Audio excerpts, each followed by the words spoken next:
Hi and welcome back to another segment from myself, Peter Vaughan.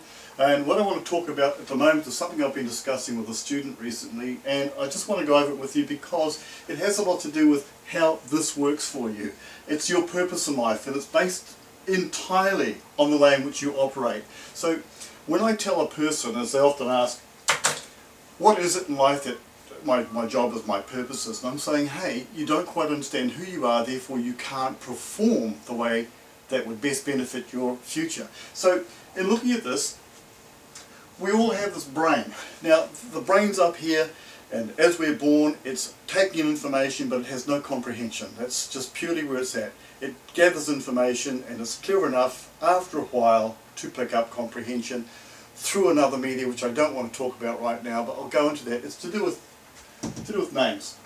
Now you get this knock knock, you know, like hello, you got this information coming in through our five senses: sight, sound, taste, touch and smell. Fine, we all know that.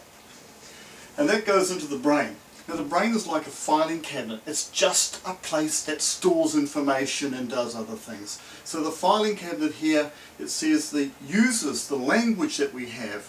This is where I'm coming back to a little bit later with names. It comes back to the language that we have that helps us to produce images, things that we can see in the mind. It uses language to decipher and 1,000 words from the brain. We talk often that a picture speaks 1,000 words. Well, your brain gathers those words to create the picture. And it makes a picture you're conscious of.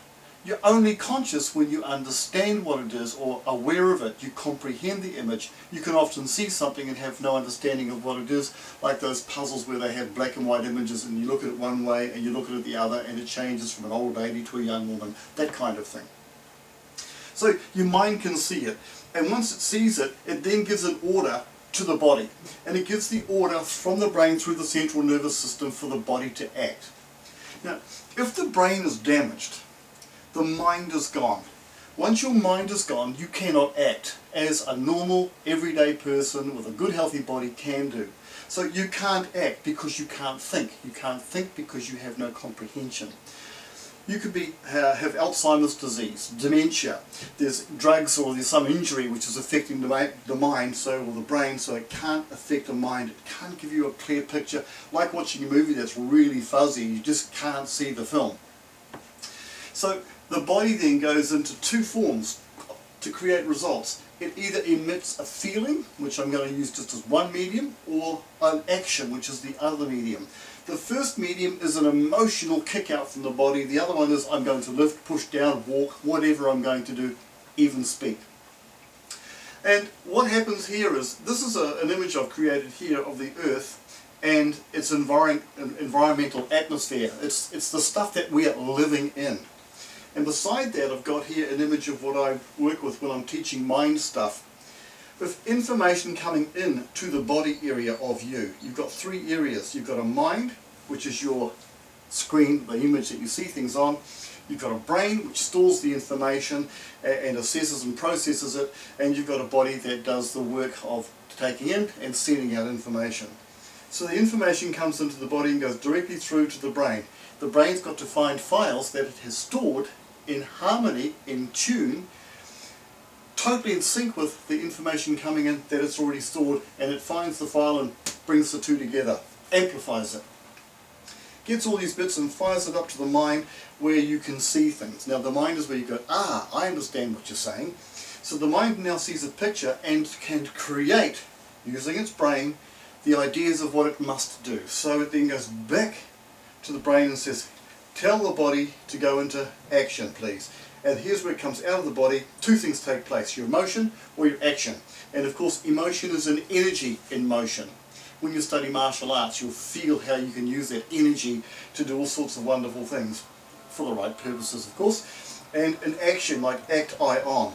I've broken it up that way. It's not what it means. Action's an action. But it is act I on something. Coming back up to this one up here, when a person who's somewhere on the earth outside there, like I'm standing here today, and I'm emotionally involved with an image in my mind and I'm pushing it out there, I need to know something, I'm hungry for something, something's got to happen, I'm getting more and more determined or desperate about something, and I'm pumping all the stuff out of my body through my feelings. This is not empty.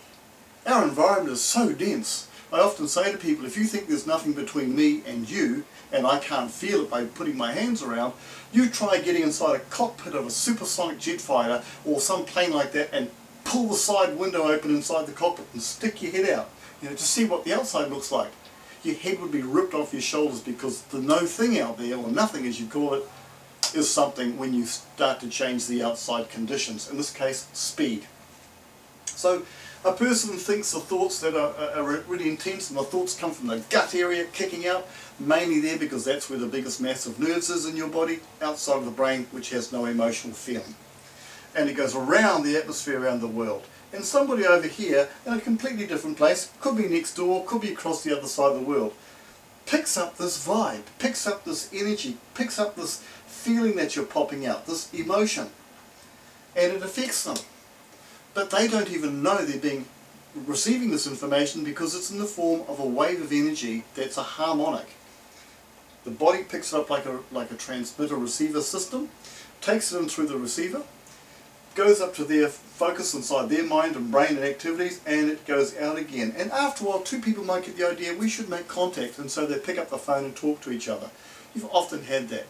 Someone rings on the phone, you say, that's so-and-so, or that's so-and-so, and it is. So when this is happening, in the religious side of things, they call it prayer. Now prayer literally means to pray, to speak with emotion. That's what it represents. And some people can get fooled by what it actually means. But it's going through this stuff, this emotional stuff, this prayer as it were, because it's nature's telecom system.